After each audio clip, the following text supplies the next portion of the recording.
Bonjour à toutes et à tous.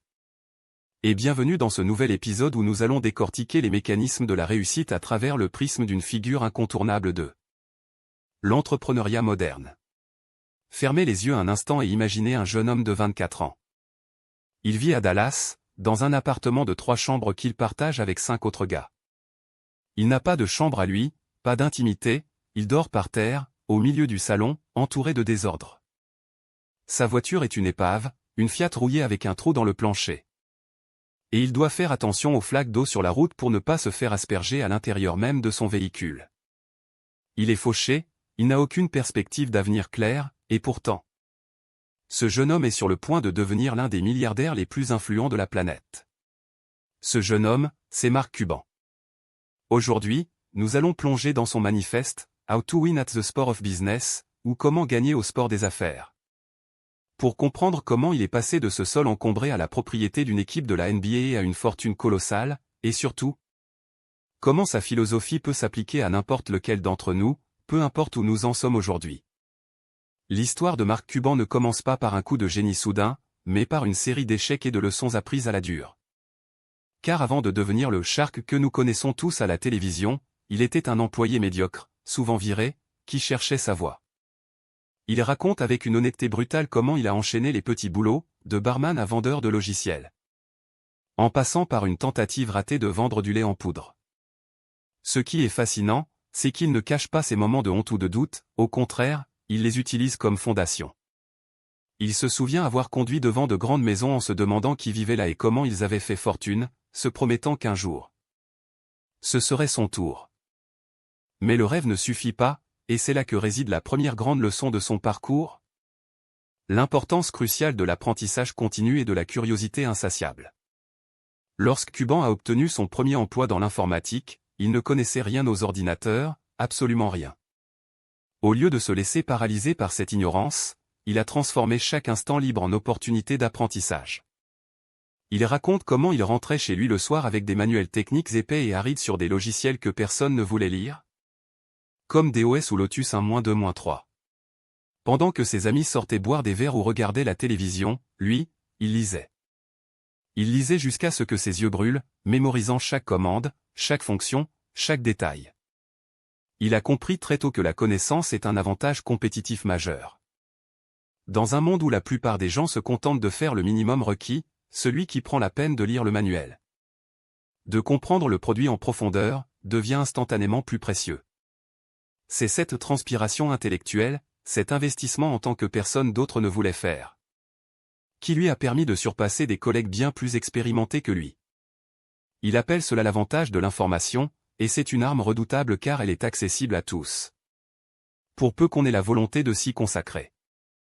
Cette soif d'apprendre l'a mené à une réalisation fondamentale qui structure toute sa philosophie, le business et le sport ultime.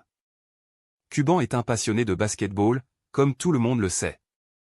Mais il affirme avec force que le monde des affaires est une compétition bien plus féroce, bien plus exigeante et, in fine, bien plus gratifiante que n'importe quel sport professionnel. Pensez-y un instant. Dans le sport, vous avez des saisons, des temps morts, des règles strictes, des arbitres, et vous savez exactement qui est votre adversaire. Le match dure un temps déterminé, et après, vous pouvez vous reposer. Dans le business, il n'y a pas de fin de match, pas de saison morte, et l'adversaire peut surgir de n'importe où, à n'importe quel moment. C'est une compétition qui se joue 24 heures sur 24, 7 jours sur 7, 365 jours par an.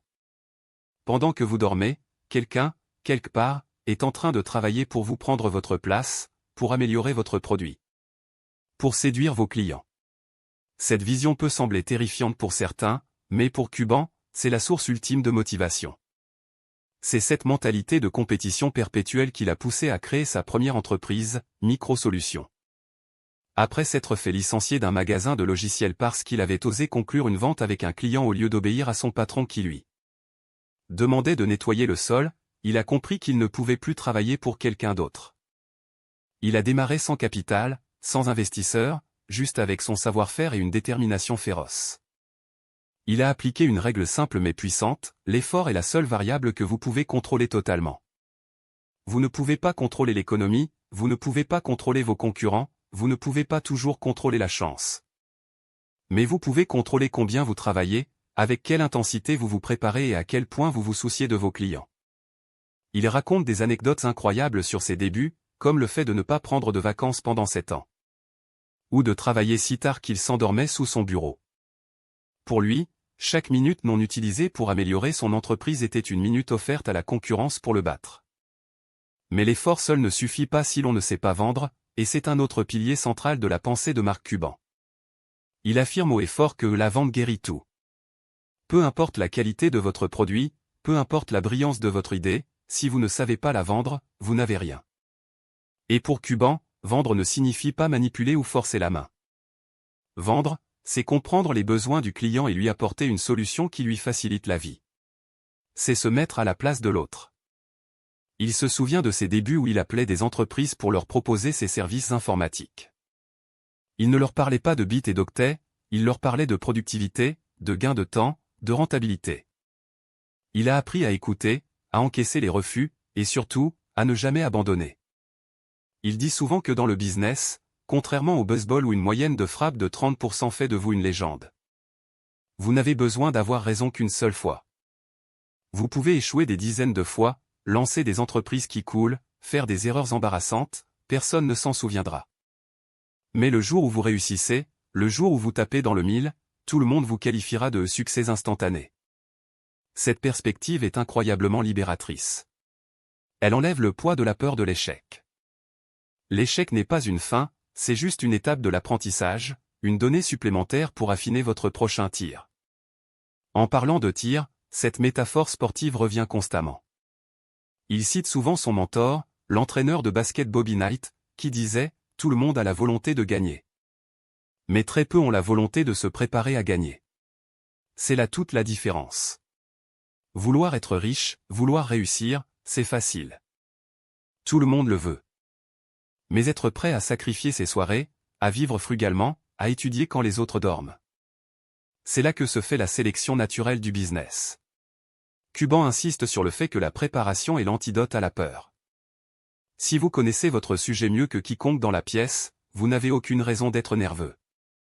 La confiance ne vient pas de l'arrogance, elle vient de la certitude que vous avez fait le travail nécessaire. C'est ce qui lui a permis de naviguer dans les eaux troubles de la technologie naissante, de comprendre le potentiel d'Internet bien avant la masse. Et de lancer AudioNet, qui deviendra Broadcast. Com. L'histoire de Broadcast. Com est l'illustration parfaite de sa capacité à voir ce que les autres ne voient pas, ou plutôt, à voir la voie de la moindre résistance pour le consommateur. À l'époque, écouter un match de sport d'une autre ville était impossible. Si vous étiez fan d'une équipe universitaire et que vous viviez à l'autre bout du pays, vous étiez coupé de votre passion. Cuban et son partenaire Todd Wagner ont vu là une opportunité immense, utiliser Internet pour diffuser ses signaux radio. Les sceptiques disaient que la qualité était mauvaise, que l'infrastructure n'était pas prête. Cuban a répondu que la qualité importait peu si c'était le seul moyen d'accéder au contenu désiré. Il a compris avant tout le monde que la commodité et l'accès priment souvent sur la perfection technique. C'est le principe du chemin de moindre résistance, si vous rendez quelque chose facile d'accès pour les gens, ils l'utiliseront. C'est la même logique qui a fait le succès d'Amazon ou de Netflix. Ils ont simplement rendu l'acte d'achat ou de visionnage plus simple que l'alternative.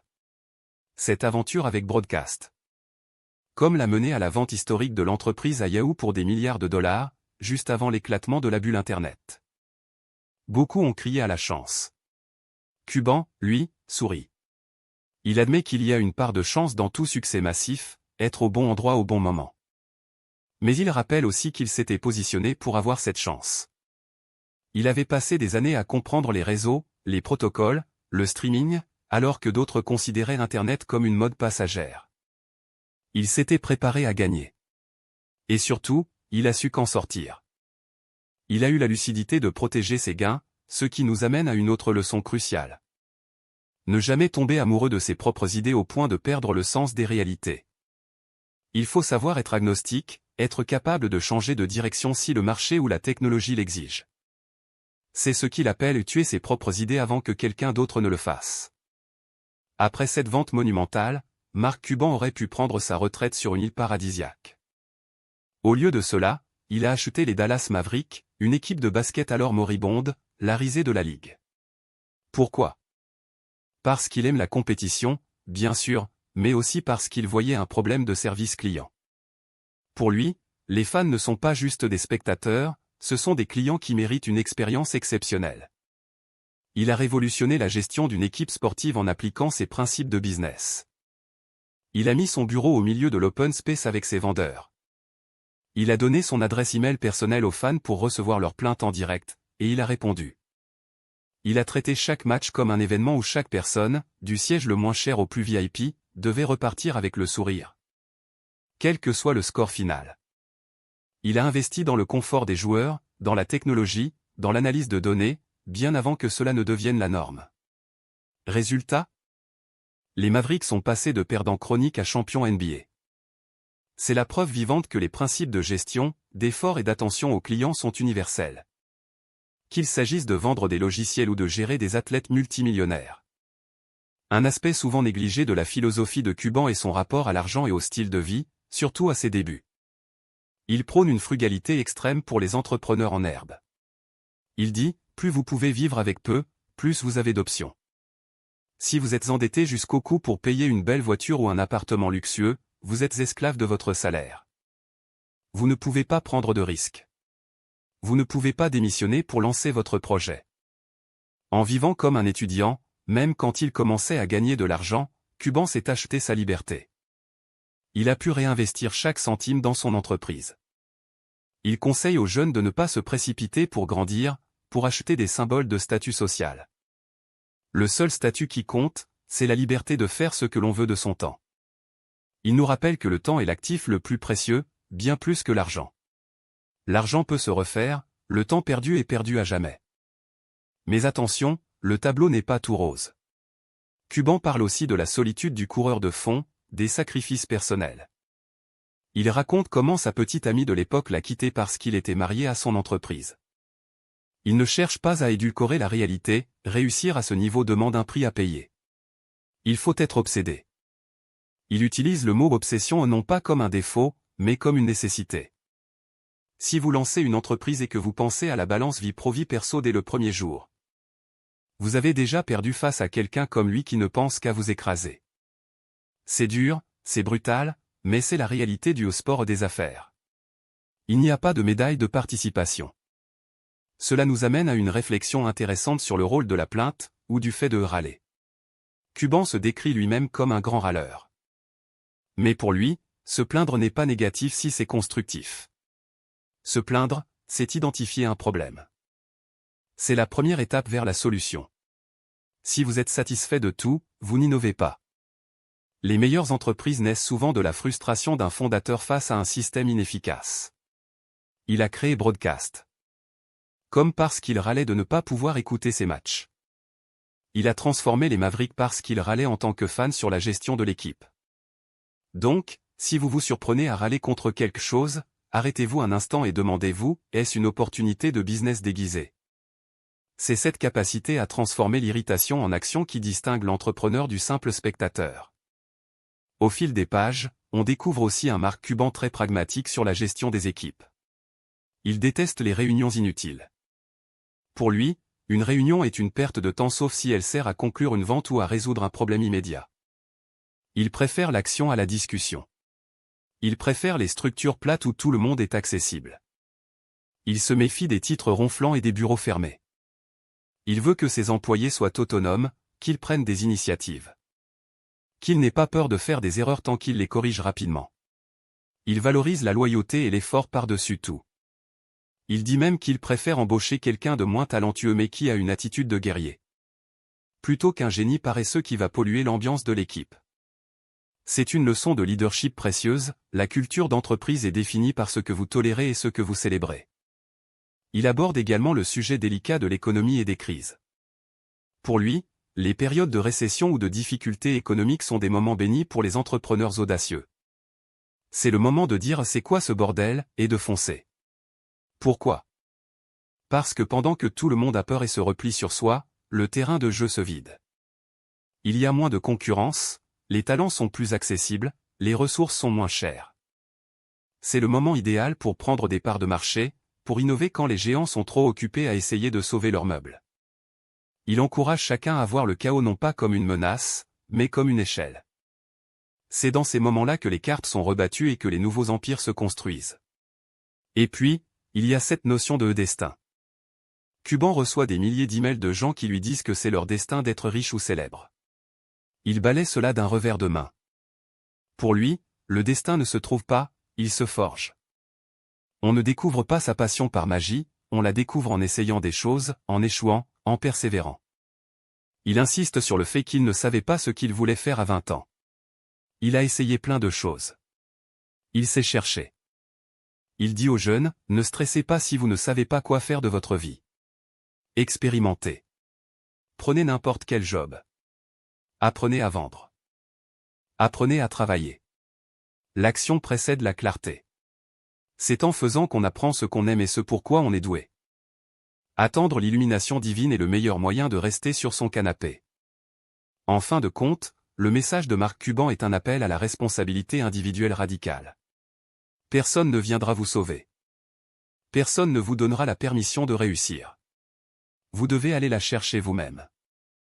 Vous devez être prêt à être le plus bête dans la salle, pour pouvoir ensuite devenir le plus intelligent grâce à l'apprentissage.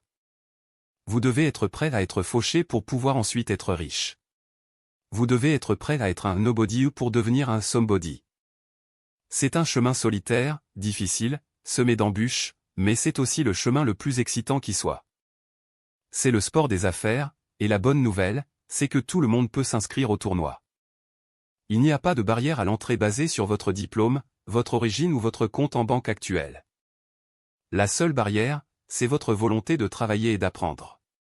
Alors, que retenir de tout cela pour notre propre vie? Peut-être est-ce le moment de regarder votre travail actuel non pas comme une corvée, mais comme une opportunité d'être payé pour apprendre.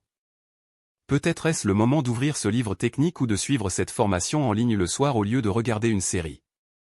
Peut-être est-ce le moment de revoir votre rapport à l'échec et de vous dire que chaque non vous rapproche du grand oui.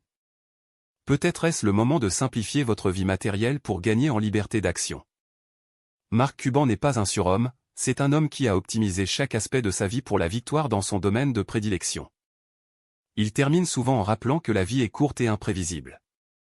À 90 ans, quand vous regarderez en arrière, regretterez-vous les choses que vous avez faites? Ou celles que vous n'avez pas osé faire par peur ou par confort?